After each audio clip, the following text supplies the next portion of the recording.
Now on KSNT News. And a 20-degree temperature drop can mean your car doors freeze shut. The 2 tricks we learned today that can save you some time in the future. Plus, a Topeka homeless camp is getting shut down. We dig for answers to find out why.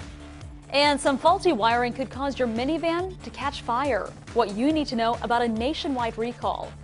And good evening, and thank you for joining us tonight. I'm Brooke Pennington. And I'm Jace Mills. Before we get to those stories, though, I do want to let you know that we have a crew on their way to a scene of a fire in the 1200 block of Northeast Madison. We do know there are flames coming from a home there. Don't know much else, but it is a very cold one for firefighters out there today. And that is in Topeka, where that's all taking place. And again, got that crew on the way. But to find out what we can expect as we go into our evening, let's go down to KSNT Storm Track meteorologist Gabriela Gomez. Yeah, we don't look to be done with the cold weather just yet, but we do look to be rewarded as we head towards the weekend. Very cold tonight. We'll get back into those single digits, seeing a few clouds trying to filter in this evening. That could potentially help us as we go on throughout the night, stopping our temperatures from dropping that dramatically. But we're seeing just a few clouds kind of filter in right now. Here's a look over Lawrence. You can see some of those clouds off in the distance, but still a beautiful sunset nonetheless. Even over Emporia, a few more clouds trying to filter in, but we've had plenty of sunshine throughout the day.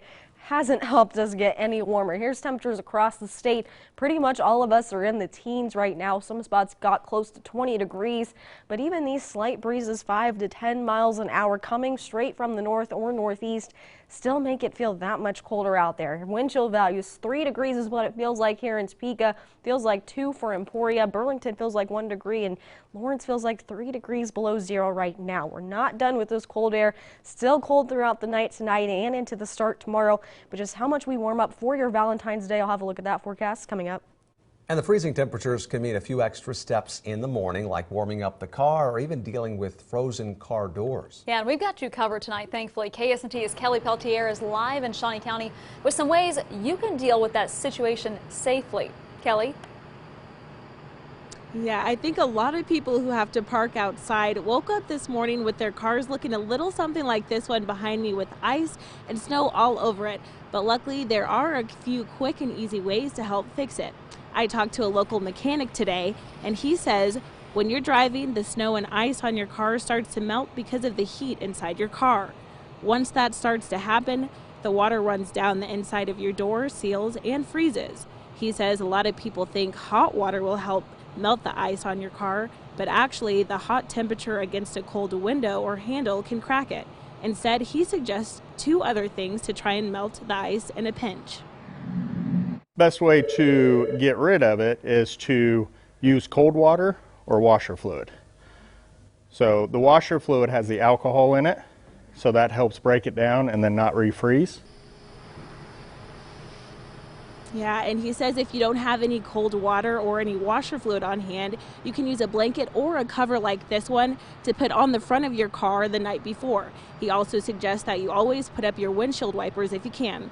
Live in Topeka, Kelly Peltier, KSNT News. All right, Kelly, thank you. Remember, you can always get heads up when that freezing weather is coming our way. Just download the KSNT News and mobile apps, and you can get those straight on your phone. New at 6, dozens of homeless people will now have a place.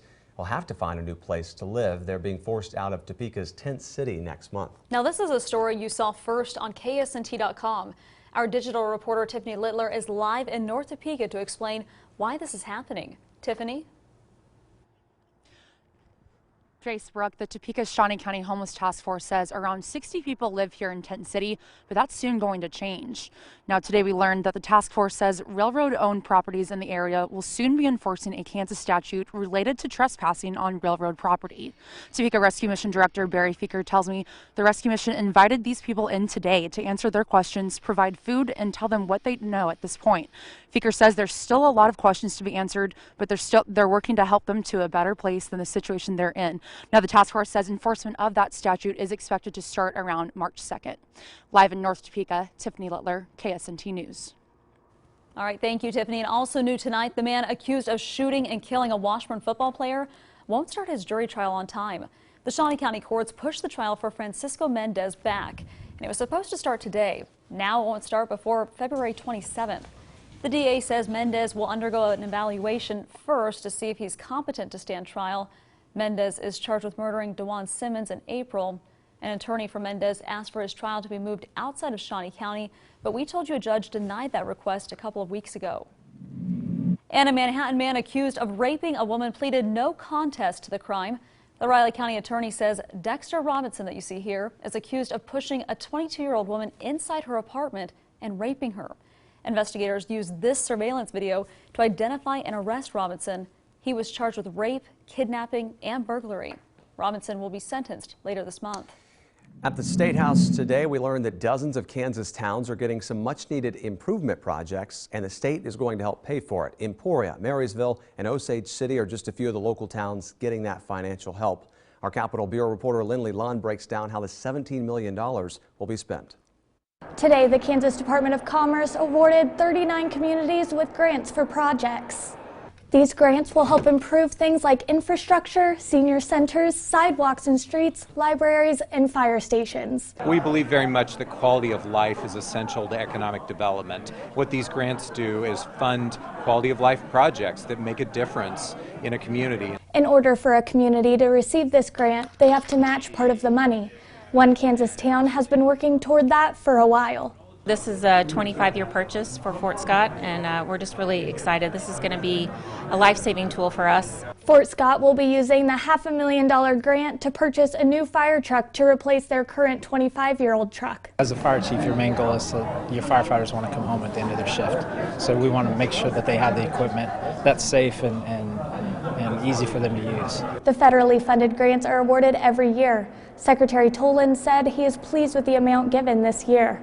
Reporting at the Capitol, I'm Lindley Lund.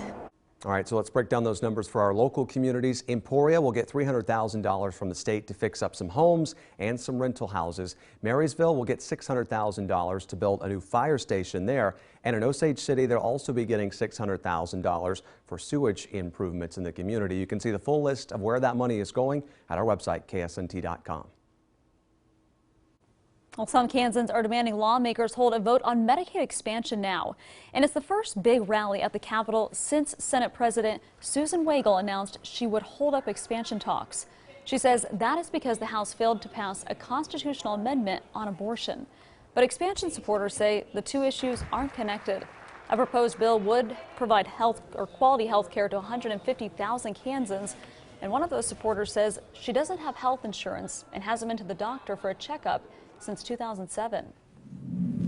Well, I just try to stay healthy. I try to exercise and stay healthy and try not to get sick. And when I do, I have to treat myself. Now, the expansion bill is currently sitting in the Senate Public Health and Welfare Committee. Lawmakers were supposed to vote on the issue on Tuesday, but now it's unknown when a vote could happen. Well, you may use your car's power outlet to charge your phone or tablets on the go, but one company says those outlets can actually be a fire hazard. Yikes. We'll let you know which minivans are part of a nationwide recall. Later in sports, a KU basketball player is ruled out for the rest of the season, plus how the Chiefs' Super Bowl run changed Clint Boyer's outlook heading into the Daytona 500. That and more as KSNT News continues. You're watching KSNT News at 6 with Brooke Lennington, Jay Smills, Chief Meteorologist Matt Miller, and Pete Francis with sports.